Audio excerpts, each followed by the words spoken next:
Welcome back to Make Your Point podcast with your host here, Chris Henderson. We're on season 1, episode 2 for this year.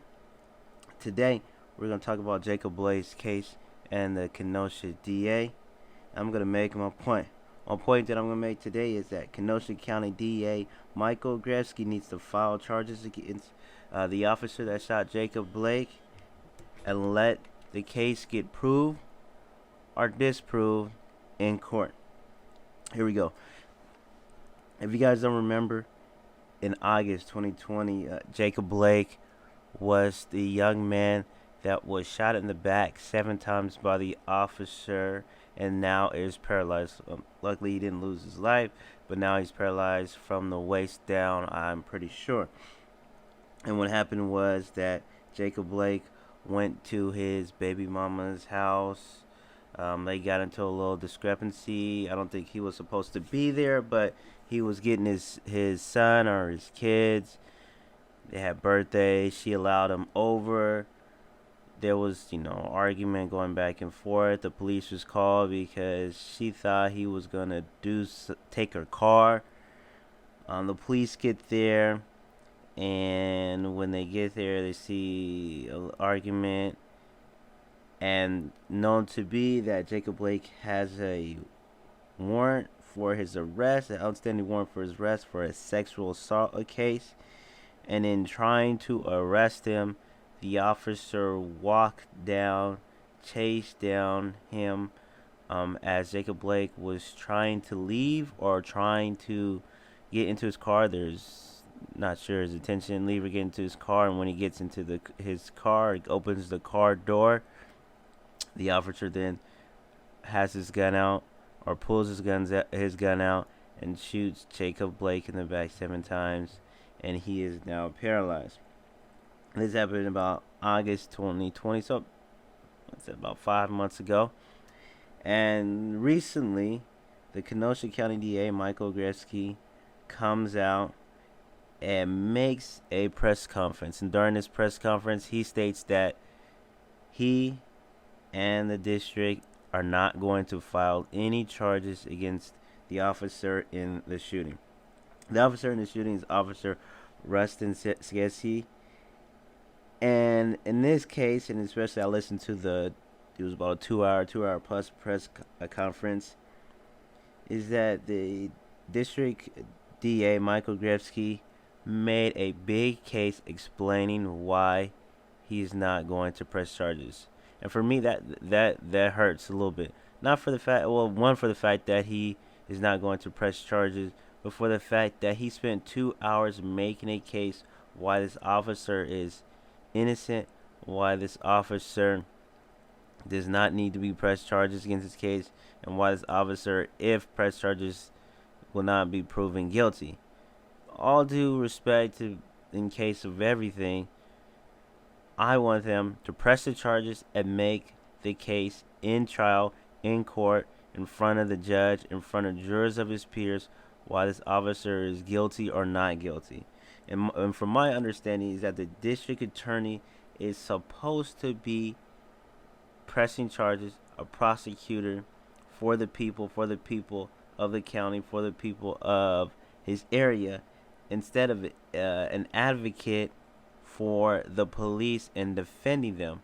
I think the police have their own union. The police have their own lawyers that they hire to defend them in this case, and they do not need the DA. And that's where you get a little discrepancy with police getting charges filed against them, because of how the legal system works, the criminal system works, is that the police officers are out on foot patrol, are your initial contacts of getting their arrest, of filing or pressing the charges or whatnot, putting charges on the books, and then it's the district attorney to go ahead and press the charges to prosecute the criminals or the suspect, and whatever the case, and then prove that he is guilty.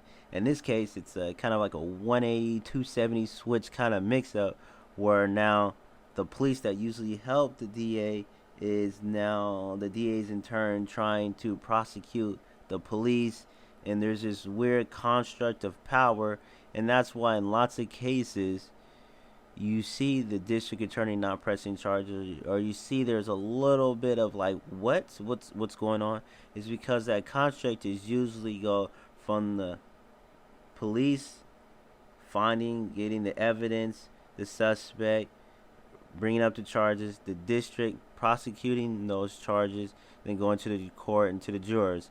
But in this time, it's the public trying to get the DA to file the charges against the people that they use to get the cases for the suspect, for the evidence for the suspect, to prosecute him and put him in jail. It's a whole mess. But what I'm trying to say is that I was very upset. I was very irritated. I was very um, awed by the fact that the DA uses 2 hour platform to prove his case of why the police officer is innocent. And to my degrees, if the police officer is innocent and the charges can be proven, put it in court. File the charges, because if you're looking at the video, if you're looking at evidence to preclude the engagement, the multiple engagement, the engagement that led to him getting shot 7 times in the back, needs charges pressed. Now, if they can prove it, they can prove it. If they can't prove it, they can't prove it. But the fact that by saying now we're not going to press any charges, that's where the irritating part. He said, the DA said that Jacob Blake had a knife. They showed what the knife looked like. It was a box cutter with the handle on it, and we're not sure if it was in his hand the entire time, in his pocket, or if it was in the car underneath the seat. But they said he had a knife. He had a knife somewhere, and that was one of the reasons why the officer was justified for his shooting. The other thing is that there were children in the car, and with his arrest, there's a arrest warrant that the officer had to take him down there, and thought that he was going to do something to the children to harm them. So he made a rational decision, or impulsive decision, to shoot him in that case. And one of the things that really got me listening to the DA and got me upset was that if you're watching the video, there's a part where they say we enhanced the video and saw that it's right here and this and that, and all of it was extra. All of it was over the top. All of it was a little bit like they did a tremendous amount of work, tremendous amount of fluff from August until now to try to prove that this officer should not be pressed charges. But one of the things that the DA said during his press conference is that the initial contact with Jacob Blake, it went sour. They tried to tase him. He said, "This is the most strongest man I ever seen." After being tased, or while being tased, he was like a Hulk. He wouldn't be stopped. It was over the top ridiculous. And that the officer, before Jacob Blake went to go get to his driver's seat, the officer saw that he had a knife. And when he saw that he had a knife, he did his protocol and disengaged. Right? Okay, that's the protocol. If they have a knife, they have a weapon, you disengage, you back up, you try to reassess the situation. But he said, if and you look in the video, Jacob Blake then tries or then walks in front, walks away from the officer, and goes and opens his front car door. The officer then re-engages and puts himself in harm's way. This is what the DSA puts himself in harm's way. And by putting himself in harm's way, it justifies the reason for him being able to shoot, because he had a knife.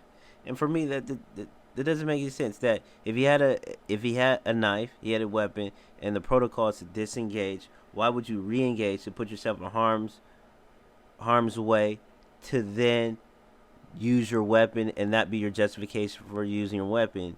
You see how you're setting yourself up, right? You're setting yourself up for using your weapon, or justifying you wanting to use your weapon on this gentleman.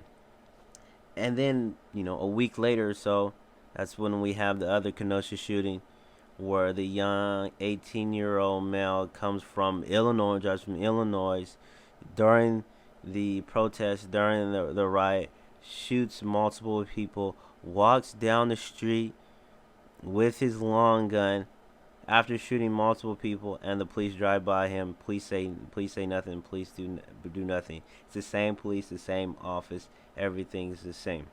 So in this case, hopefully I talked to you, approved to you, gave you a little bit of information about it. But the Kenosha County DA, Michael Gretzky, needs to file the charges against the officer, whatever they may be, high or low, multiple or minimal, but needs to file those charges against that officer. And then in the court, the lawyers need to prove if he is guilty of those charges or if he's not guilty of those charges. But don't go on a press conference for 2 hours and then try to make a case or state your case why he is not guilty. It's kind of a slap in the face for all of us, especially us black males, slap in the face that you're just helping, that you're just proving the argument. And when you're supposed to be on the people's side, you work for the people, and then you are trying to not help the people but prove the other side's innocence. Thank you for your time. Hopefully see you next time in the episode. We out.